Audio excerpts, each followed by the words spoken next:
ॐ सदाशिवसमारम्भां शङ्कराचार्यमध्यमाम् अस्मदाचार्यपर्यन्तां वन्दे गुरुपरम्परां दयाकरं दयाकारं दान्तं धर्मप्रवर्तकं प्रणमामि दयानन्दं मदाचार्यवरं परम् ॐ सहना भवतु सहनौ भुनक्तु सह वीर्यं करवावहै तेजस्विनावधीतमस्तु मा विद्विषावहै।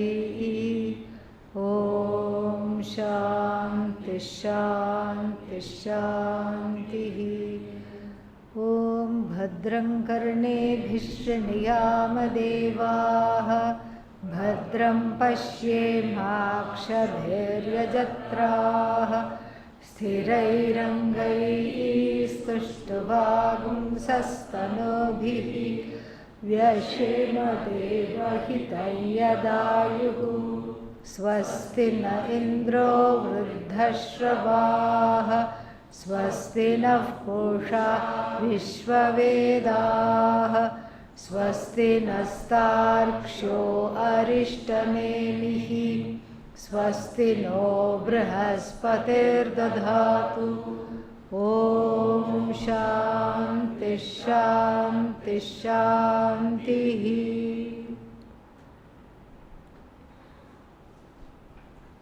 16.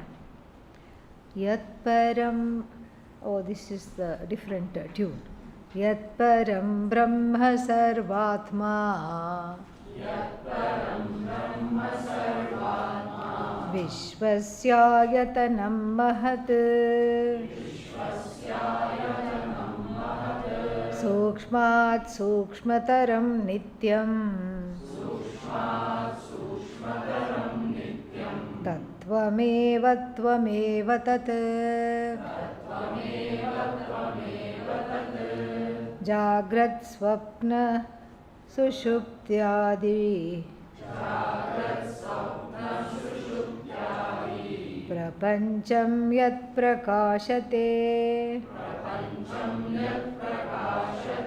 Tad Brahmahamiti Jnatva Sarvabandhaih pramuchyate. See where we have gone from understanding the three states of experience.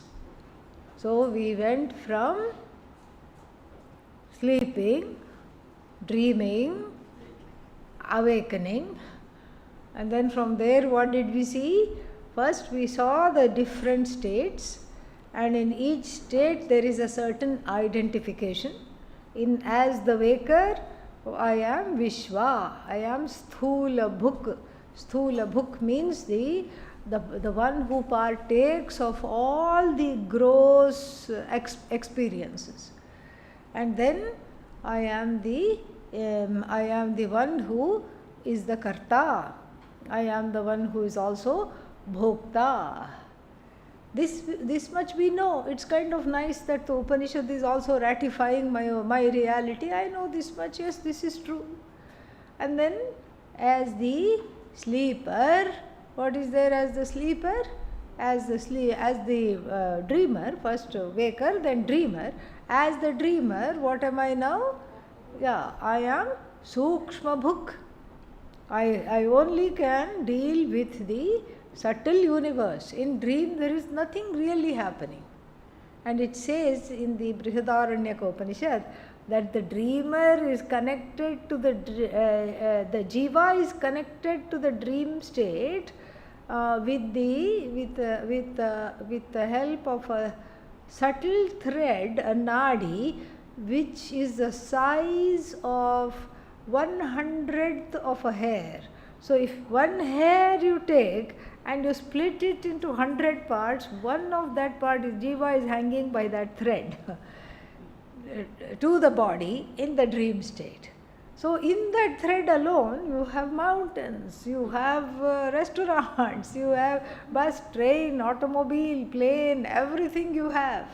All these things are there. So therefore, obviously it's not real, it's all subtle.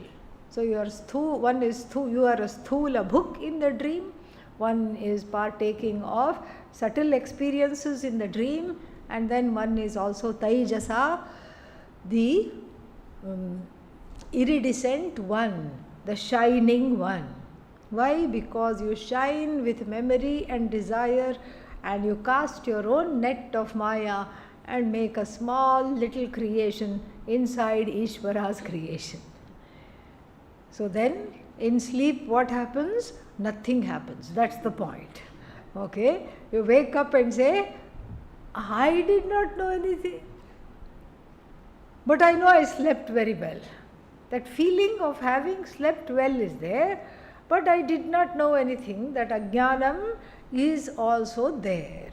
It is ajnaha. So they one sthula bhuk, sukshma pravivikta bhuk, and then here what is there? Just ajnanam. Ananda bhuk, because only experiences ananda. This is the identification of the sleeper is with the causal body, the identification of the dreamer is with the subtle body, identification of the waker is with the gross body. This much we saw, but look at, this much itself was a big brainful to hold all this information to understand, and then now look at where we have gone. So the first thing we have understood after looking at these different states of experiences is that the individual is first connected to the total in all three states. The waker, Vishwa, is connected to the waking world, Taijasa is connected to the Hiranyagarbha, and then Vishwa is connected to Virat, Ishvara as Virat, Ishvara as Hiranyagarbha, Taijasa, the dreamer is connected to, and the sleeper is connected. Sleeper is called what? Prajna, connected to Ishvara. So we saw that when I wake up, I am not waking up in a vacuum. There is already a waking world ready for me. Remember the story of the city waking up. So just in time for this person to come and have tea, the chai wala has already set up there. Everything has happened, everything has suddenly come out. So like this, the waking world is there for me to relate to, and Ishvara is there for me to merge into in sleep, and then in the dream, the Hiranyagarbha is there for me to relate to. So this is the first thing we have to know from the sleeping, dreaming, waking experience. The second thing we have to know is that I am the one present in all the states. Who slept? Who slept yesterday? I slept. You can't say I'll ask my neighbor and tell you, okay? Did you sleep? You never say that. Who slept? I slept. I think I slept. Okay, who woke up? No, I know I slept, but the friend woke up. You don't say that. Who slept? The one who is awake is the one who went to sleep, correct? And the one who went to sleep is the one who dreamed. Yes or no? Yes, absolutely. You cannot say it was, like sometimes in these big communally living places, including the ashram, like at the end of the room they will have a lost and found dabba, one box they will have. All the lost and founds are kept over there. And then you will find books, pens, photos, so many things, asanams, all these things you will find. You will never find a dream. Whose dream is this? Yeah, you will never find a dream that is yet to be discovered, yet to be found. The dreamer, the sleeper, and the waker, there is a continuity. In fact, there is one entity undergoing these three states. And who is that? I am the one who is awake. I am the one who will shortly fall asleep if this discussion goes on, and then I am the one who will go into a dream condition. Same same I. So this I is, in order to support the sleeper, cannot become the sleeper. It is supporting the sleeper, it is broadcasting the sleeper, so it is vilakshana, away from the sleeper. It's the same I that is projecting or bringing forth, expressing the dreamer, cannot just be the dreamer because it is also the waker. Same I which is the waker is not opposed to the dreamer and the sleeper, which means the same I visits these three states without becoming any one of them. Because if you suddenly become sleeper, then what? Kumbhakarna, yes, Ravana's bro, okay, yeah, that's what happened. He would have been sleeping all the time, but Lord Shiva withdrew his boon, and so he was sleeping for half the year, like a bear going in hibernation. So, if you are sleeping, if the I is the sleeper, then you should be sleeping all the time. If the I is just the waker, you should be waking all the time. If the I is just the dreamer, you should be what? Dreaming all the time. Oh, but Swaminiji, I do keep dreaming all the time. Yes, but that's a different kind of dream. Okay, yeah. So now, what do we have here? We have so two things we have learnt. First is that these states, there is a continuity, and what is the continuity? I. This I is the one that is visiting all these states, and in order for me to visit these three states, I have to be separate from the states, because I am not aligned with or enmeshed with or identified with the states. I am separate from the states. And then who is this I? Not the body, not the mind, but the conscious I, this conscious being who is awareness itself. This awareness visits all the states like the butterfly visiting three flowers and sitting on them. The butterfly is not one with the flower, it's a separate than the flower. It flits, it flies, it goes and alights on a flower, drinks the nectar, then again it flies off to the next flower. Like this, the jiva goes from waking dream to sleeping, and there is a continuity. And from that continuity, we come to point number 3. The one who is visiting the states is not affected by the states, by the conditions in which one undergoes in the states. So, as a waker, what is it that one undergoes? Lot of complaints and lot of regrets, lot of pains, lot of sorrows. This is the waker. Now, the waking experience contains all these things, because obviously nobody cries in their sleep. So the sorrow is part and parcel property of the waking state, is it not? Yes? And it does not touch me, consciousness, who is visiting the waking state. Oh, but the waker is sad. Yes, the waker is a role assumed by consciousness. The role may be having complaints, the role may be having sorrow, the role may be having pain, but it does not touch the truth, the content of the waker. No matter how horrifying the dream, it does not touch the content or the truth of the dreamer. That's why even after a bad dream, you can wake up and say, thank God it was a dream, and go forward. So the waker, dreamer, sleeper is all the things that happen in the states are confined to those states, period. And secondly, they are not touching Atma consciousness. Who are they touching then? They are touching the one who is identified as the waker. Who is the one that is identified as the waker? Ahankara plus ignorance, identified as the waker, says, I am suffering, let me just go to sleep, I can't handle the waking state, let me just sleep, let me dream, whatever it is. So this, the one that is actually upholding all the three states, without whom these states cannot be, the one who is featuring in every state, blessing each state with its presence, is not affected by the problems connected to the states. And now who is that? This is Atma, consciousness. Of course, right now, along with Jiva, along with the complainer, along with everything, because even to complain there has to be Atma. You have to get the blessings of Atma to complain. So therefore, this is the Jiva. Now this Jiva, the fourth point is, this Jiva who is visiting the three states is what?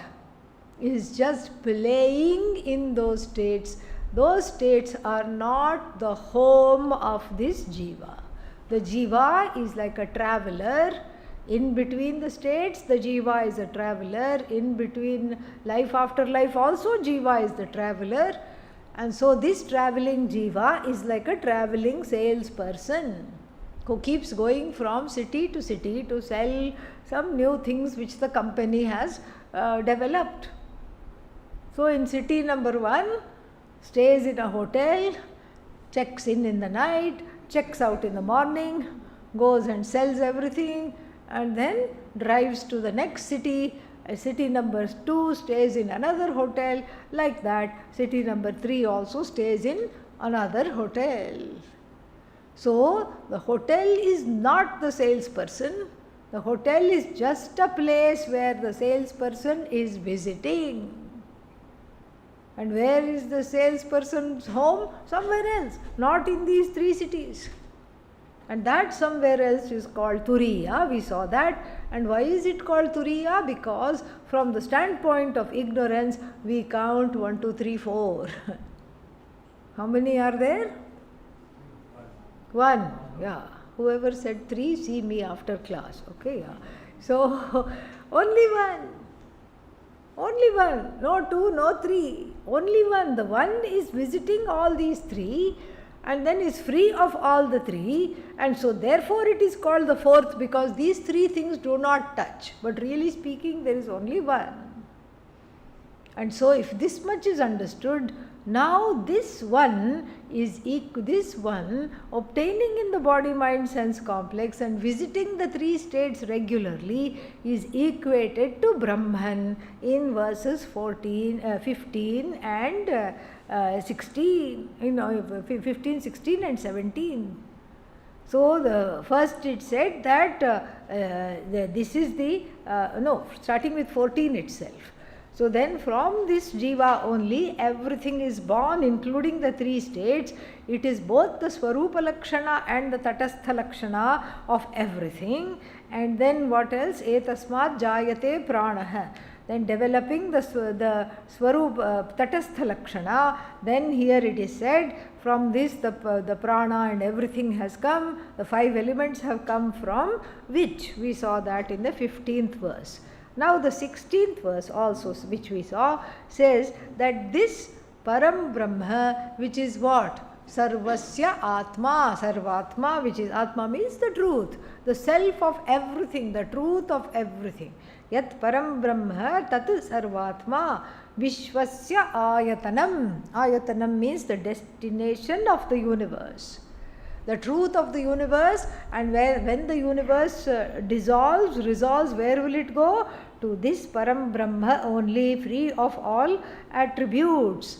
And Sukshmat Sukshmataram. And why is it not recognized? Because it is very, very subtle. Oh, but my mind is also subtle, yes, but it is subtly filled with lot of ragadveshas which have to be removed. Then only this can be understood.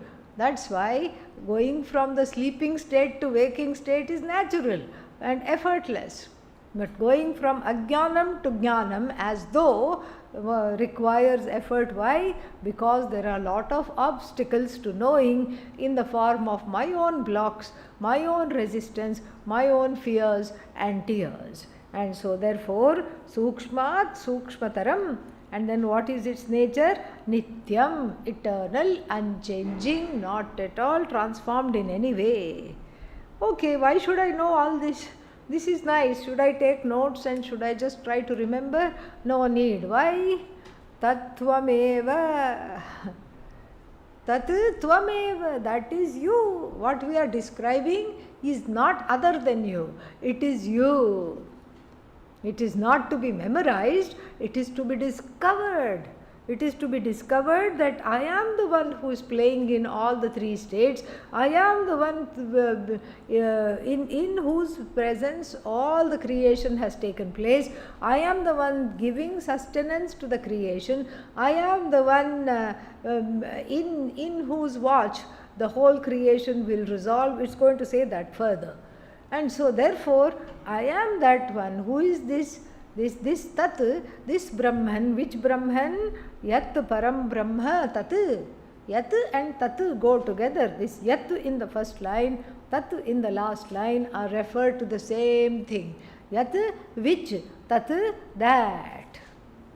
So Yat means which Brahman, that Brahman, and that Brahman is what? Tat Tvameva, that Brahman is you. Okay, if you say so. I'll go along with it if you say so. It is this Brahman is me, but I am not it. No. Tvameva tat. Both ways it is said, so that there is no escaping. Both the ways it is said, and then that leads us to some more development of the Mahavakya, and here before that we get what is called Jnana Phalam. Now, because the human mind is always very calculating. It never does anything for free. Free mein kuch nahi karega, this mind. What will it do? It will say, I want to know what will I get out of it. Where is this? Where is my reward? Where is my pot of honey? I have worked so hard. And then withstood many lectures on sleep, dream and waking states without sleeping. Okay, so what reward do I get as a result? What will I get? And so I refuse to go any further. I need to get something right now. Here, put it in the mouth. Give me something to go on. I have to have some kind of a reinforcement. Otherwise, I can't go on. And so the Upanishad stops in its unfoldment of the Mahavakya to placate the Jiva. To placate the Jiva who has an attack of Jivatvam. Sudden attack of Jivatvam. What happened? So, I was understanding I was Brahman, but suddenly the thoughts of where is my reward? What am I going to get to eat? What am I going to get? What is going to happen? So therefore, the next verse, the next mantra talks about Jnana Phalam. And what does it say? Jagrat Swapna Sushuptyadi Prapancham Yat Prakashate. That Brahman. Yat means that, and that stands for Brahman. That Brahman, Yat Brahma, Brahma we have to bring in from the third line. Yat Brahma, Jagrat Swapna Sushuptyadishu, Sushuptyadi Prapancham Yat Prakashate. That Brahman which becomes manifest or which illumines, both we can say, which illumines the Jagrat Swapna Sushupti Adi Prapancham. Prapancham means this variegated manifest universe. So, that which illumines the three states, Jagrat Swapna Sushupti. Then what is this Adi? Includes Turiya as well. That which illumines the three states and illumines who? The illuminer. That's why it is self-illumined. So Adipadat, it's talking of itself. It illumines itself and it illumines all the three states. And then Yat Prakashate, which illumines, or we can say which is manifest as these three states, without undergoing any change, without undergoing any transformation. That Brahman which is manifest as the waker, dreamer, sleeper, as the waking state, dreaming state, sleeping state, that which is manifest as that, then Tad Brahma Aham iti jnatva, when I come to know this Brahman as the first person, this Brahman is myself alone. I am this Brahman is myself. Tvam tadeva aham tadeva.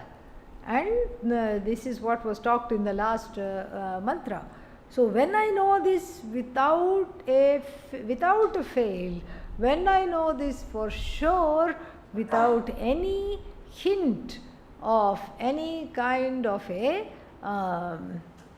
vagueness, doubt or error, then what happens?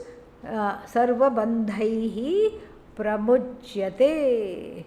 Or I am free from all kinds of bondages. I am free from all bondages. What are the bondages where are the bondages first of all? In the waking state, and then dream state also, because you are a bhokta. As long as you are either a karta or a bhokta, bondage notion will be there. So in the waking state, what are you? Karta and bhokta. Definitely bondage will be there. Notion of bondage will be there. That's why as soon as you wake up, oh my God, what do I have to do?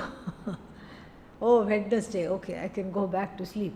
Like this, you can, so there is a great tethering to the waking state. Because what are the chains that bind me to the waking state, as it were? Kartritvam. First chain is called Kartritva Buddhi, Kartritvam. And then what is the second chain? Bhoktritvam. Kartritvam, Bhoktritvam. So that which is Karta and the Bhokta, one chain is called doership, another chain is called experiencership. These are the chains that bind me to the waking state. Because I am now Karta, now Bhokta, now Karta, now Bhokta, this is what is keeping on happening. And as long as I consider myself the agent of my action, there will be guilt. As long as I consider myself the victim of other people's actions, there will be hurt. So this guilty, hurty person is the one who is in the waking state. And then what is this person confronting? Bondage, bondage, bondage everywhere. Bondage here means limitations. Every which way you look at it, there are limitations. Height-wise, limited. That's why God invented high heels. Okay? Yeah. And then weight-wise, only weight-wise, unlimited. Otherwise, so then height-wise, limited. And then what else? Memory-wise, definitely limited. And then all the time, half the time I'm losing things, and the other half the time I'm looking for them. Okay? So memory-wise, extremely limited. Height-wise limited, memory-wise limited, buddhi-wise limited. What all I know is only so much. And in every Sanskrit class, I come as a clean slate, open, fresh mind. Ramah Ramauhu. This is how I come, regardless of which level of Sanskrit I am taking. Okay? Higher the level, the cleaner the slate. So now, this is the This is the situation. So then buddhi wise finite and they're limited. And then what else? Then the capacity to do things, finite, limited. Capacity to reach out, capacity to comfort somebody, capacity to withstand some difficult situations, limited. Financially, of course, limited, yeah. You think otherwise I will be in an ashram? I will be sky gliding somewhere. Financially, definitely limited, doubly limited. And then what else, Family-wise also limited. If one is married, limited plus limited, private limited. Okay? Yeah. So in every which way, the jiva in the waking state is chafing against these limitations. I want to get, this is the bondage, I want to get rid of it, I cannot have it. I can't handle it. And then how do you get rid of it? The jiva doesn't know. The jiva takes the first guess and says, by getting more things, to offset these limitations, limited plus limited plus limited plus limited plus limited is equal to limitless. What's wrong with the mathematics here? Infinity is not a product. That is what is wrong. 1 plus 1 plus 1 plus 1 does not infinity make. Infinity plus 1 is what? Still infinity. Infinity minus 1, still infinity. Infinity is that from which you cannot take out anything or to which you cannot add anything. This the person doesn't know, and so keeps on accumulating more and more limitations, and then gets very sad. If waking state were only the expression of sorrow, then there is no fun. Nobody will wake up, one will be sleeping all the time. But to keep matters interesting, the karma also spews out some sukha. In between this doldrum existence, suddenly one mango from somewhere comes, suddenly one gulab jamun comes, suddenly something nice happens, suddenly somebody is very wonderful to you. And all these things happen to keep the waking state going. And then in the dream state also one is a bhokta. One is a bhokta because the rehash of the waking state is experienced in the dream. Because of one's own memory, desire, prarabdha, whatever it is, the combination thereof, one experiences this in the dream. And in the dream also sorrow is possible. Bondage is possible in the dream. Sleep state is the only one that is free of any notion of bondage, because the one who complains of bondage is fast asleep. This itself shows that the bondage is notional. If the bondage were real, then it would be there in sleep also. But here, what do we see? That when the person goes to sleep, their problems also go to sleep. So sleep is likened to moksha, but unfortunately one is not awake to the understanding that I am free of bondage. I am not awake. Why am I not awake? Because tamobhibhutaha, tamasa abhibhutaha, covered by ignorance. And so in all these three states, there are limitations. How to get out of the limitations is given here. And what does it say? The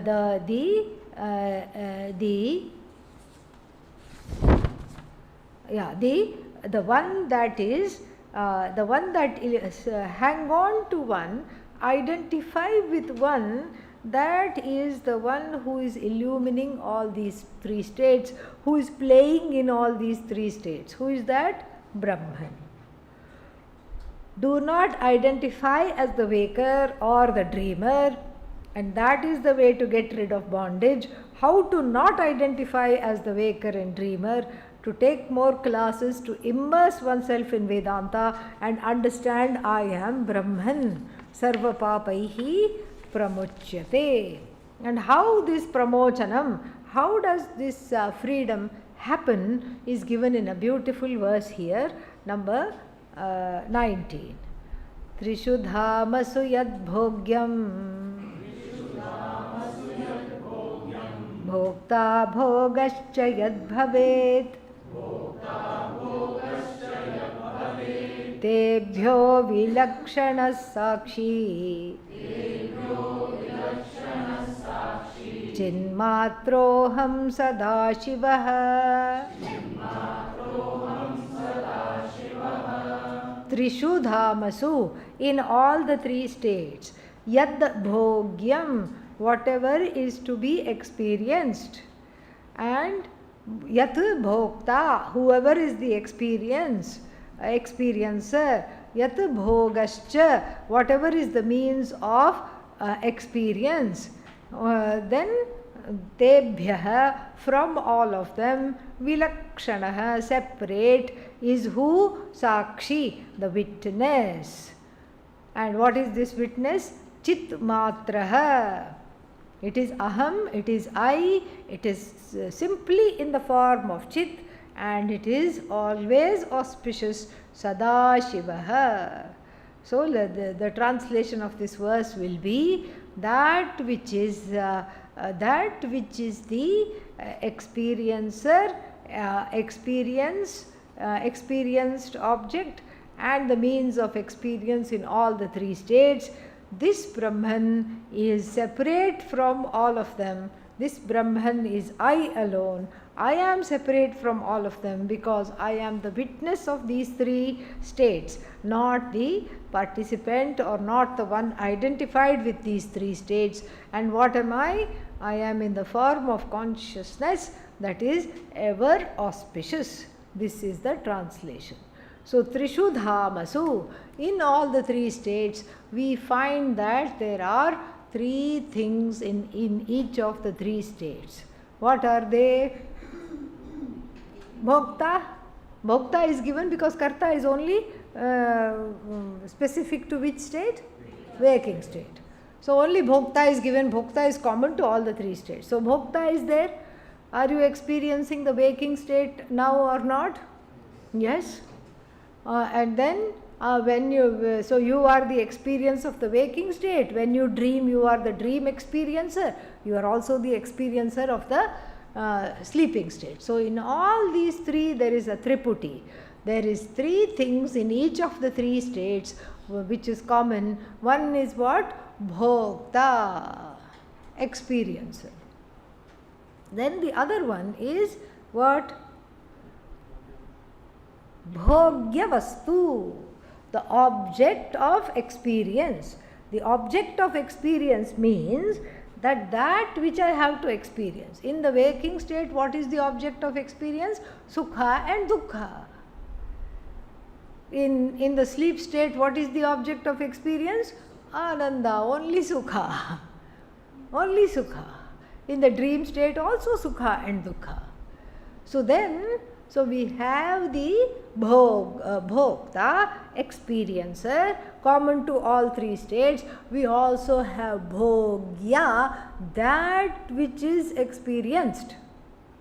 That which is experienced. The object of experience is called what? Bhogya. So in each of the states there is Bhogya, Sukha, Dukkha, in the form of Sukha, Dukkha, etc. And then there is one more thing. In each of the three states, the bridge that connects the Bhokta to the Bhogya. Bhokta, experiencer, and then Bhogya, object of experience. So between the agent of experience and the object of experience, there has to be some connecting link. That link is called Bhoga, in other words, means of experience. Are you experiencing it through the mind? Are you experiencing through the body? Are you experiencing it through the five sense organ, through the taste buds, etc., etc.? So this is what is called Bhoga. So this is there everywhere. Bhokta bhogyam bhoga. Bhokta bhogyam, subject object. Bhoga, means of experience. And then we can do the same thing. Karta, karma, and then kriya, karana. Karta, karma, kriya or karana. Pramata, prameya, pramana. Jnata, jnaya, jnana. Like this, every single mental formation has the other side to it and the means of experience. So every single object that you can conjure up, there is, in relation to that object, I am the knower, the object is the known, and then there is a means of knowing, there is a means of experiencing, etc., etc. So these three things are the basis on which how I operate in the world. I operate in the world in this manner alone. I don't do anything else. This is how I operate, because I have to see something. So when I see something, I see this flower, and then what has happened? So this is the object, and then I am the subject, and the means of knowledge I. So I am enjoying this flower. I am the bhokta in relation to the flower. Flower is what? Bhogya. And then between bhokta and bhogya, what is the connection? Eyes. Bhoga is eyes here. The means of bhoga is the connection eyes. Supposing this had a fragrance also, then not only the eyes but also the nose would be the bhoga. So bhoga means pramana here. In all these triputis, in all these triads, we have the pramana, prameya, pramata, mana, meya, mata. So here it means that this threefold split in how the cognition takes place can be blamed for my sorrow and fear, because I don't understand one important thing. What is it that I don't understand? The same consciousness as though morphs as bhokta. The same consciousness changes itself, as it were, transforms itself to manifest as bhogya. And the very same consciousness bridges the between, acts as a bridge between bhoga and bhogya and bhokta. Same consciousness. There are no two consciousnesses. No, but here there are three things. The three things are mithya. What is the satyam? I am neither bhokta, nor bhogya, nor bhoga. I am not any one of the three, but yet without me, even one of the three cannot stand. All of them are there because I am there. This triputi becomes a stumbling block for the student of Vedanta. That's why this is an important verse. Yeah, so I am separate from bhokta, I am separate from bhoga, I am separate from bhogya vastu. What am I? Neither bhoga nor bhogya nor bhokta, but without me there is no bhokta, no bhoga, no bhokta. So I am the one that's lending its presence to all these three things here without becoming any one of them. This is what we have to see. This is called the, then when we look at this, there is a Mahavakya right here, because what is the bhokta? Consciousness. What is bhogya? Consciousness. What is bhoga? Consciousness. All three are consciousness. There is nothing other than consciousness. Consciousness as though morphed to become bhokta, and at the same time as though morphed to become bhogya vastu without being either bhogya nor bhokta. I am not the experiencer, I am not the object of experience. This is the knowledge, very beautifully given here in the form of an important revision which can be missed. This is the first two lines. Tebhyo vilakshanaha sakshi. Tebhyah, kebhyah, tebhyah means this bhokta, Bhokta Bhogyam Bhogebhyah Tebhyah. So this Tebhyah means from them. From whom? From the status of Bhokta, Bhogya and Bhoga. From the status of being either a consumer or the consumed, or the link between the consumer and the consumed in the form of a means of consumption. So now this Bhokta, Bhoga, etc. are all as those superimpositions on that one consciousness which is free of all superimpositions. That's something we have to understand. And what is that one consciousness? Here obtaining, known as Sakshi, the witness of the fact that there is Bhoga and Bhogya and Bhokta. That is the Sakshi, and this Sakshi is what? Chinmatraha. Chitmatraha means only Chit, nothing else other than Chit. What is this Chit?